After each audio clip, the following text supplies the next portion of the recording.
See the panelists? There you go. Say got it. If you can't see the panelists right now at home, this is as close as you're gonna get. Don't worry, you have the best social distance location.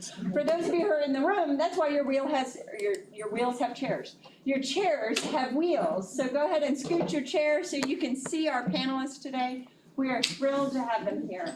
This is our final forum of the semester. We'll start again on January 9th. And I'm delighted to be able to share the phenomenal resources we have in pastoral care. Today, you will hear from many a folk about the wonderful ministry of Stephen Ministers. And I'm delighted that each of them have agreed to speak today. So let's start with a word of prayer, and then Cricket, I will hand it over to you. The Lord be with you. And also with you. Let us pray. Gracious God, in a world of busyness, hurriedness, we often overlook those who are in pain or hurting. We give thanks for the many hands and hearts here at St. John's who are willing to be open arms and listening ears. Listen deeply to each other as the holidays are sometimes hard. Normal days are hard. And we know that you have never deserted us and you are always present with us. Help us to always be open to seeing and hearing you in our midst through those we encounter and those who are willing to be our ministers along the way. In your holy name we pray. Amen. Amen. Cricket Mannheimer, leader of our Stephen Ministry. I'm so grateful for all who serve in Stephen Ministry. I will get out. I was so rudely standing in front of all of you. I'm so delighted that we have such a thriving Stephen Ministry, and I'm delighted that you have led that charge for the past more than 10 years. More than 10. More than 10 years, probably more than we'd ever like to count, but we're so grateful. So Cricket, thank you. Thank you. Thank you. I'm so excited to have this privilege to talk about the pastoral care here at St. John's. I'm just proud of what we do. I got bad ears. Oh, okay. I'm just so excited. Anyway, and as you've heard, we're going to mainly focus on Stephen Ministry. But first, a little housekeeping. If you have any questions, save them for the end, because I think by the time we finish, we may answer those questions. But if you're online, put in the chat room, and somebody with who can help tell us what those are can do, because I can't multitask like that. But first of all, I want to tell you, we have about 40 parishioners in this church that are trained as Stephen Ministers, and many of them are here today. So, and Marcy, who's the vestry, Sanders, who's the vestry liaison for pastoral care is here, who's also right now going through the Stephen Ministry training. Mike Motimer, Pat Gardner, Kim Cambo, Leanne Douglas, Susan Proctor, Lina Knox. I mean, that's just a few, and I know some of y'all are joining us online too. It's just, thank you, and I think it just says a lot about how caring we are in this church. So that's a little bit of the housekeeping, and I was thinking this morning, I'm skimming the surface. It's kind of like when you cooked a roast and you put it in the refrigerator the next day and you get kind of that thick stuff on it. I'm just skimming that off.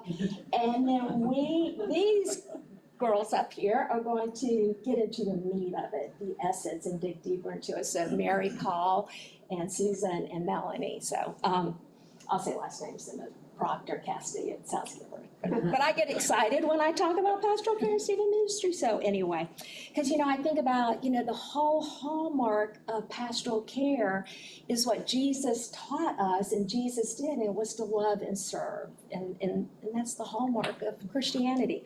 Well, anyway, so I think Stephen Ministry is kind of confusing, and there's a couple of reasons why. So the first thing, why Stephen Minister? Why is it called that?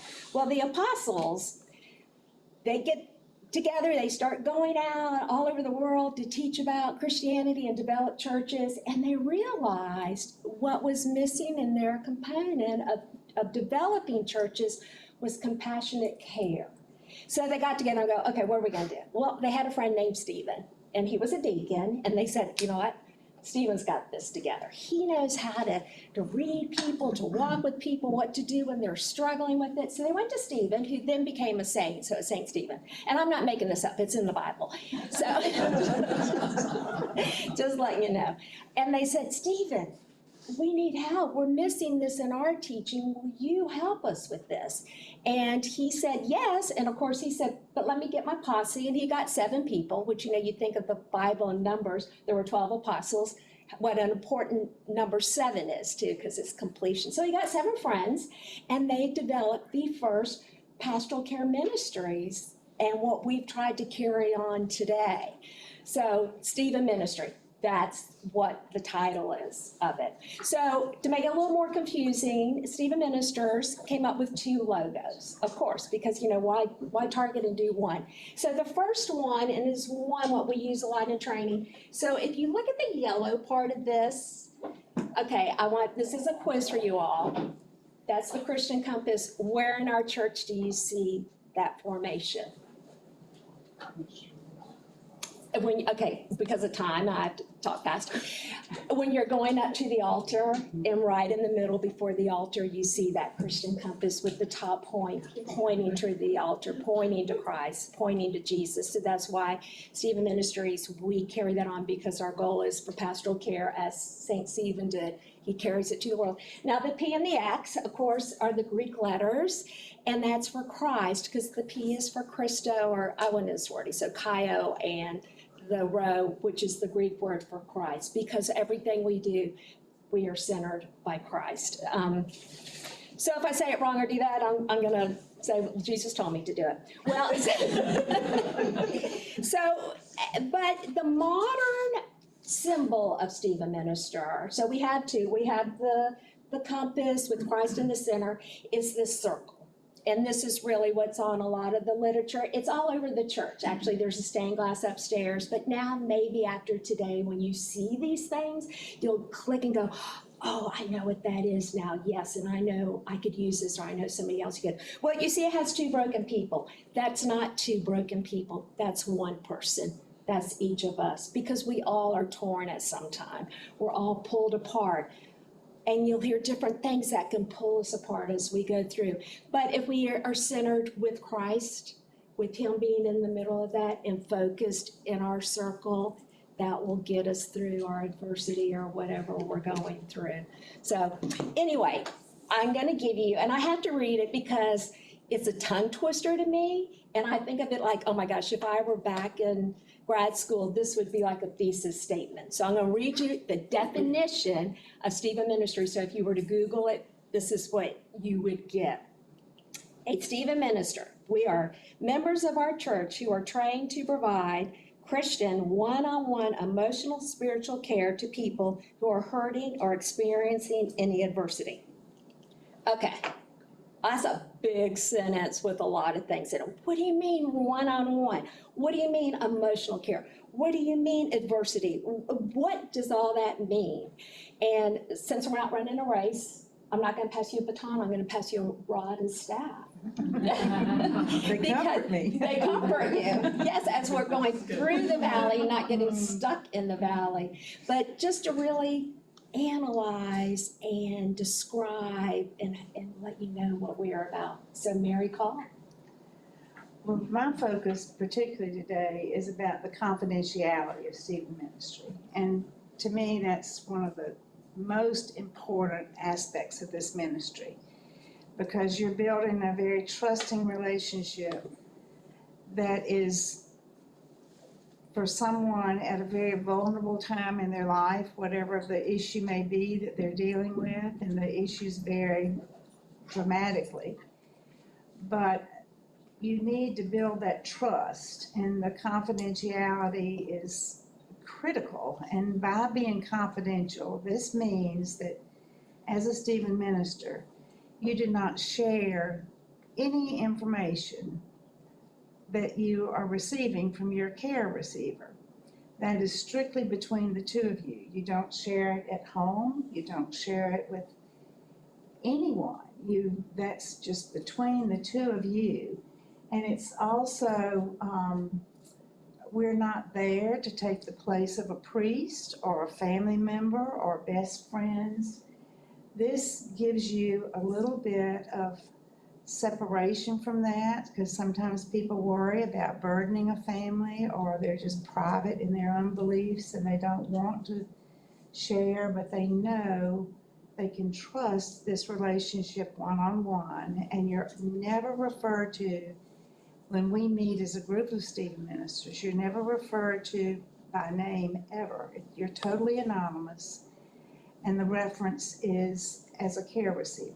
That's what you're identified as being, the care receiver. And we are considered the caregivers.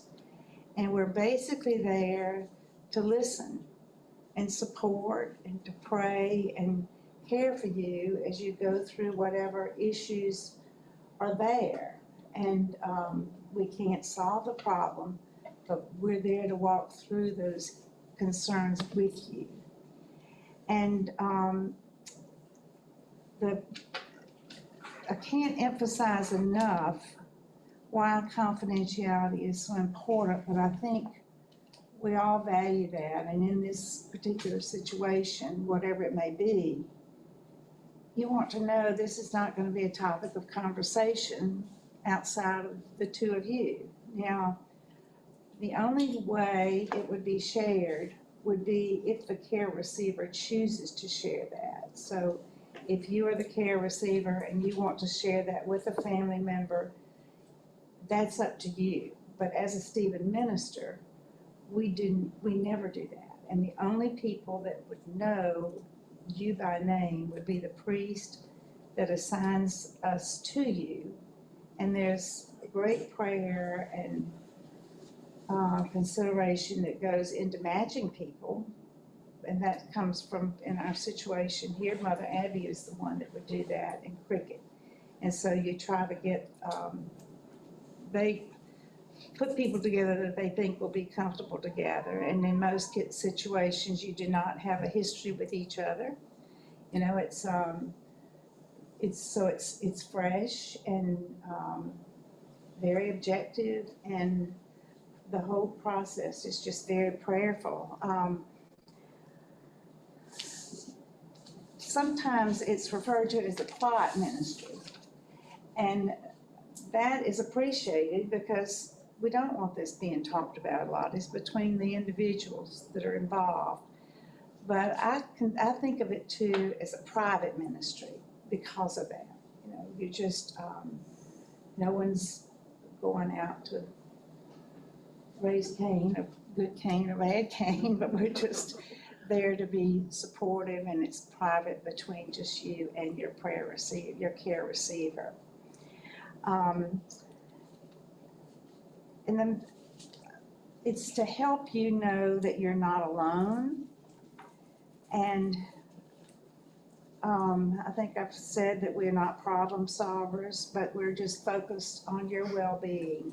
And if for some reason that doesn't develop in a way that you're comfortable, that can always be brought to closure. And some last longer than others, some may last years, some may last just a few months. But that's basically up to the care receiver to decide what they're comfortable with in going forward. Or if the caregiver feels that we've gotten through this, you're strong, you're on your own, you don't need me anymore, but I'm always here for you, then we have closure in that way.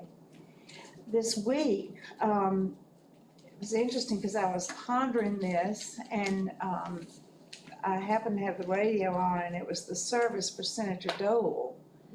And someone was singing the song, You'll Never Walk Alone. And it just struck me so clearly that that's what we're all about. And I would just want to share those words with you in my part of this program. But it's good to remember, and you may leave here humming it as you go, but it's when you walk through a storm, hold your head up high and don't be afraid of the dark. At the end of the storm, there's a golden sky and the sweet silver song of a lark. Walk on through the wind, walk on through the rain, though your dreams be tossed and blown. Walk on, with hope in your heart, and you'll never walk alone. I feel like that could be our theme song, because that's our purpose. And as Stephen ministers, we're here to prayerfully, confidentially and quietly walk with you through the storms of life. Susan, All turn the right. rest to you. Okay, thanks, Mary Cole. And another Stephen minister's coming in the door, Carol. I just want to say thanks for everybody who's here. I know a lot of you and some of you I don't know, which is, I like coming to church where I don't know everybody, so it's kind of fun. What I'm touching on today is the diversity of adversity. And as Stephen ministers, we recognize that in our lifetime, we will all face adversities. It could be a death of a loved one, could be illness and aging, loss of a job or a friendship.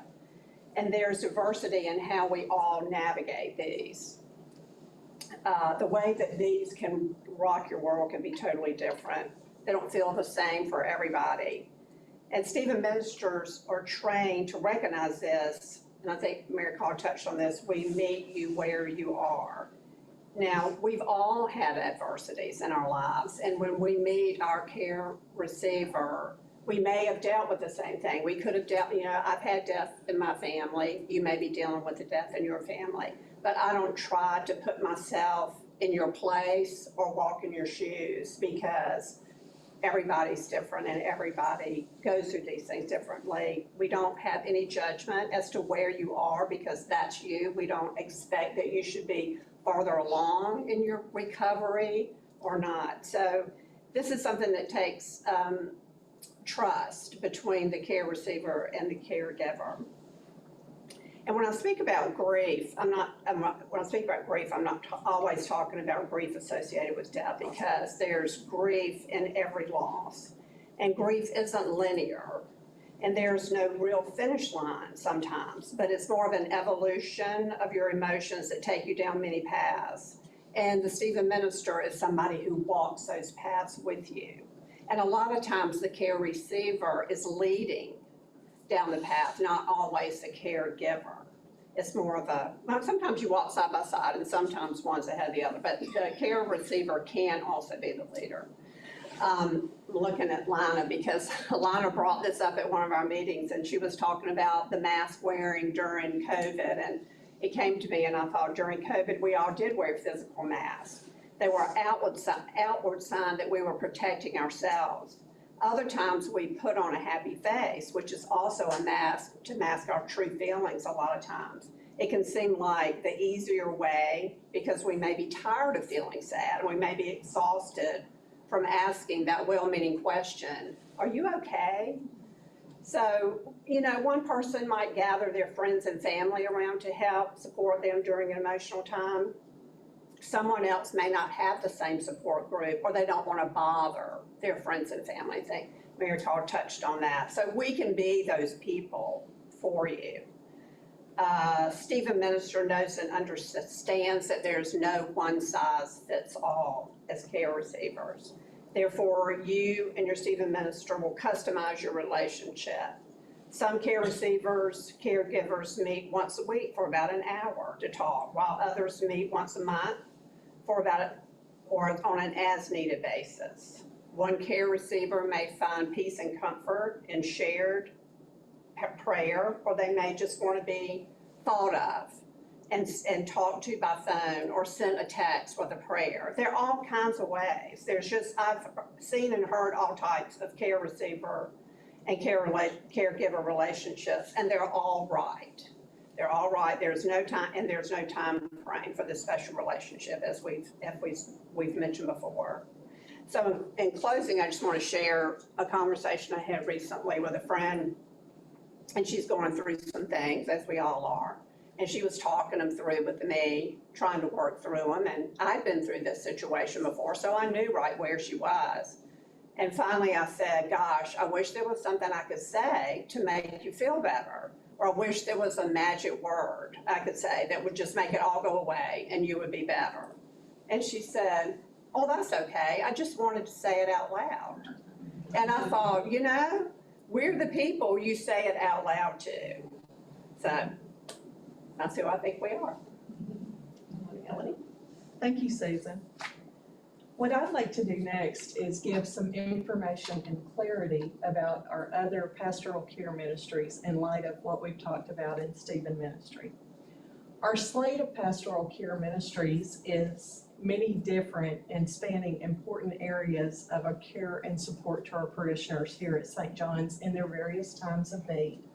Many of these ministries engage in this very situations and events that we talked about and have been mentioned today. And with many of them, it's very easy to discern what the proverbial lane is that they're serving.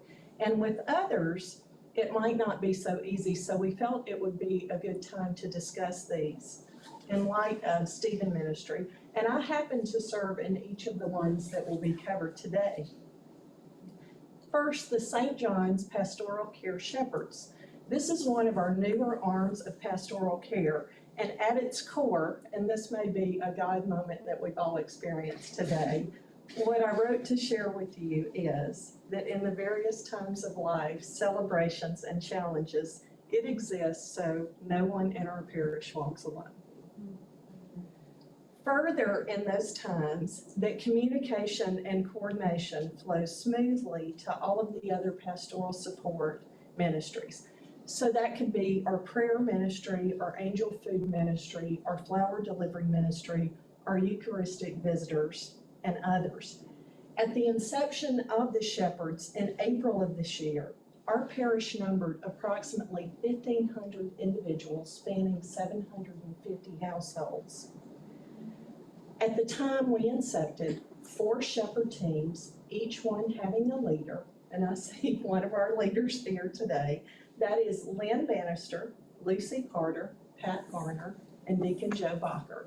Each of those teams has 3 additional members. And again, Mary Ann Gray, I see today, is one of those members. And there may be others, I have my readers on. And each of those shepherds and leaders receive training in many things, all of our ministries, and confidentiality just has been discussed today. A part of ensuring that communication, this program receives a high level of oversight by our clergy so that information is flowing in both directions. So that when those times of life come up, that communication happens seamlessly. So on this one, you might see an obvious linkage through that ministry, the shepherds, to Stephen Ministry. Referrals might happen as part of that communication. Next, Walking the Mourner's Path might be a ministry that you've heard about. It is a grief program. Incidentally, it was created by the Reverend Daniel Morris, who is an Episcopal priest here in the state of Florida. And it's centered on the power of Jesus' love translated through this program for those who are going through grief. She gave the name of the program for stories of a prayer path that existed around the original temple that those in grief would walk around. And others would be over the edge of the temple wall calling out encouragement and prayers to those that were on the path of grief. This is an 8-week-long program that are small group workshops, and it's guided by both trained clergy and lay ministers at dyad relationships with those that are on the mourner's path. All of the participants are in a confidential, safe, spirit-filled place as they journey forward together in their grief. And the sessions have content on scripture, education, reflection, hands-on individual and group work, and then interval homework so they can reflect and introspect and dig deeper. The link here is while participants are walking the mourner's path, they have a prayer partner assigned to them that on the last meeting is revealed to them and introduced to them, and those prayer partners are Stephen ministers. At that time, in that linkage, they can choose to, the participants, continue a relationship with the Stephen minister. And that Stephen minister may be the prayer partner that was assigned to them, or it might be a new prayer partner because that assignment happens in consultation with Cricket as our leader and our clergy. So again, I hope that this has served to clarify how these important ministries work in concert with one another. Thank you. Thank you all. I get so excited, it's just overwhelming. You know, and I was sitting there while you all were talking too, there's so many stories in the Bible of diversity. So I think of the disciples, you know, and they're in the boat, they're fishing, they're just going along, all of a sudden here comes that storm. just out of nowhere. And that's what happens to us in life. We're just disciples.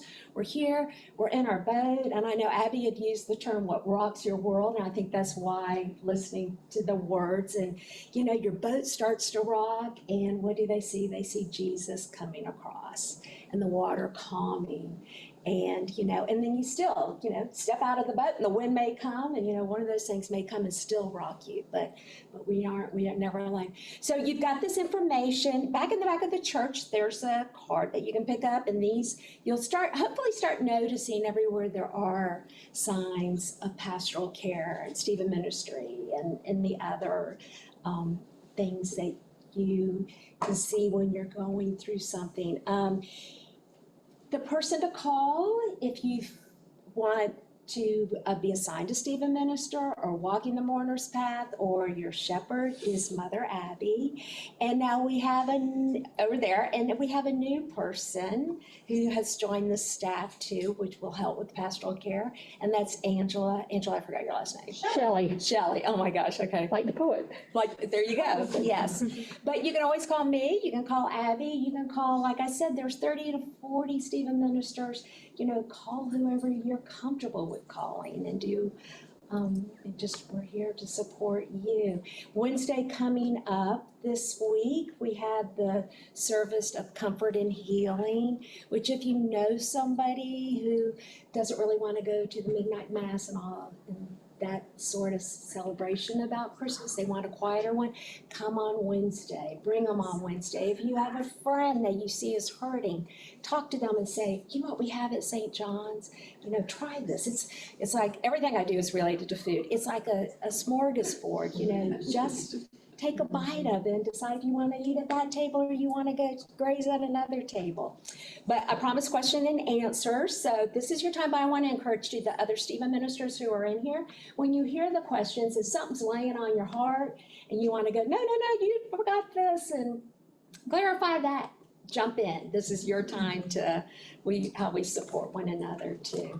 So ask away. I just wanted to confirm, the service of comfort and healing is at 12:10. Yes. On Wednesday in the church. You can come to that service whether or not you've RSVP'd. There's a lunch that follows that is an opportunity. If you do want to come to that lunch, let us know as soon as possible. Fran is amazing and will cater that lunch, but she isn't Jesus, so that whole 4 fishes, 2 loaves doesn't work the same way in the kitchen. She's pretty miraculous. But all are invited to that service. Please come. There's music and a special message there. Okay, I can't believe we answered every question, but I'm not good at pausing either. Okay, nothing, y'all are gonna sit there. Yes. Well, it's not related to St. Stephen. I'm kind of new here. I just moved from Grace Episcopal Church in West Palm to St. John. And I'm looking for Bible study so I can be connected, or I need the connection. So I noticed that you have on Thursday men Bible study. Is Yeah. it for men only or women can? The 7 a.m. is men only, but at 12 on Thursday, 12 on Thursday and 12 on Friday, men and women to the noonday Bible study. Both of those are virtual, Phoebe, Well. so you have to do it by computer. Oh. That one's not. So Sunday morning is gonna be your key time for Bible study. You can come to right before the 10. There's a class in here that talks scripture only before the 10 at 9. They start about, 9:30? so on Sunday mornings at about 8:45, on Sunday mornings, they talk about the lessons for the church service at 10. You can join then in person. All right, okay, and then the other one is online. The other 2 are online, yes. All right then, thank you, Yes, no problem, Phoebe. We're glad you're here and finding your way. thank you.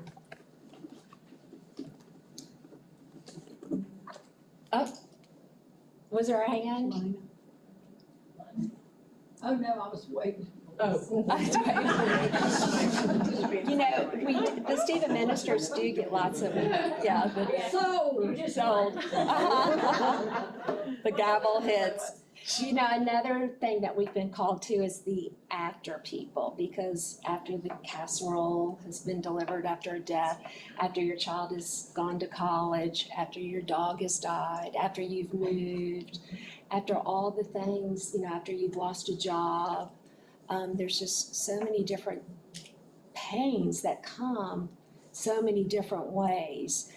Consider us the after people, because we're here. We're here to walk with you through that, or push you, or pull you, or just stand there and be, just to be. You know, it's hard to put in words. It's just, because I get very emotional about it, is the other Stephen ministers, the other pastoral care teams, just how loving and giving and generous so many people are here that are, you know, just angels. I was telling them in a text, you know, it's like there's a band of angels and you don't know they're sitting next to you, but they are. I think a band of angels, you know, you got your backup singers. We are here and we will back you up and sing with you, so. I just have one question. If, I guess it would be a care giver perhaps, if you realize that the person you're working with might need professional help perhaps in the community, how do you work with that? I mean, who would make the call on that? Or do you discuss that with Mother Abby, or how does that, I'm sure there's a piece of that. No, that's a really important element because we're not therapists. We're not priests, we're not I therapists, didn't and think you know. word would be that, yeah. The church has a wonderful Rolodex. I call it the wonderful Rolodex. Okay. And your Stephen minister Okay. would be able to find the resources. Deborah has a lot of resources to pass on to us. The clergy all have wonderful resources, and we will help you find those resources. We will not call the resource for you, Right, but we will give you those names, those numbers, and encourage you to, we have a wonderful I have a feeling Rolodex. from what you're saying. No, that's probably really step good. beyond where you would be, yeah. And that happens a lot. I mean, Yeah. there are a lot of different situations where, And that's part of the training for Stephen Correct. ministers, Right. is to know where their boundary is and when to. Exactly. Okay, I was just curious. no, that's a great question. Yes? When's the next training? The next training, we usually do one about every other year. That kind of changed with COVID. So I don't know. We'll maybe not in the spring, maybe next fall, just to see too. And you know, I think that'll make a difference too when we have a new priest. You know how they want to incorporate and build on that too, and let that be part of their decision of training. Or, you know, the shepherds is new, so, you know, train more shepherds, more Stephen ministers. So, you know, maybe in the fall, maybe, you know, and as people inquire and ask, then it's like, okay, it's time for a training, you know, or just to do, yeah. Let me know if you know anybody, and yes. We'll get you so. And we work with other churches too, because I know Marcy, because there are other churches who have Stephen ministers. And you, first of all, to have a Stephen minister, you do not have to be a member of our congregation. It can be somebody in the community. Bring them to us and we can help match them up. Other churches have Stephen ministers, and we actually work together sometimes with training. Kalar Methodist right now is training, and I'm helping with them, and Holy Comforter did, and you know, so there are other churches too. And if I hear of other trainings that are going on, I'll work with them, because we all it's so many hours, it's 50 hours of training. We work with other churches to get people trained if they're ready to do it. And we're personally not offering it, other churches might be, and we all work together, so. Cricket, also a plug. Some of our other pastoral care ministries, that is true for as well, Walking the Mourner's Path. Sorry, some of our other pastoral care ministries, for instance, Walking the Mourner's Path, Additionally, you do not have to be a member at St. John's. We have had folks in the cohorts we've had that are not. I want to mention too, I think as Stephen ministers, when your care receiver is sharing and you've established that feeling of trusting, a wonderful trusting relationship, it's really an honor that the care receiver is sharing their life with you in this way, because you grow in love and support, and your prayers, you just sort of are intertwined by it's a gift of the Spirit from both perspectives. You hope, you're hoping for that for your care receiver, but as a caregiver, it's a gift that the care receiver will share those times that are so important in their lives.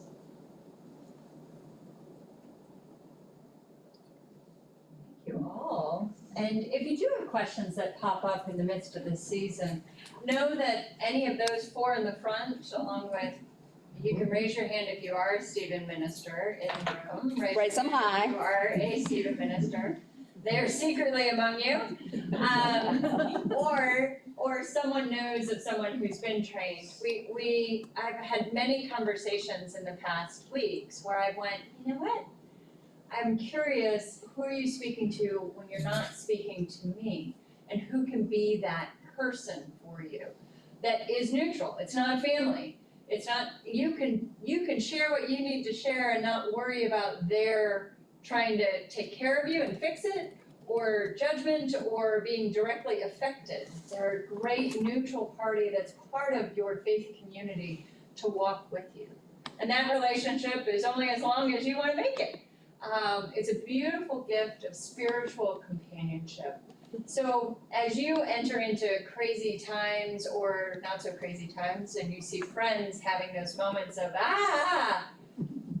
you can call Cricket and I and say, I really would love to investigate a Stephen minister.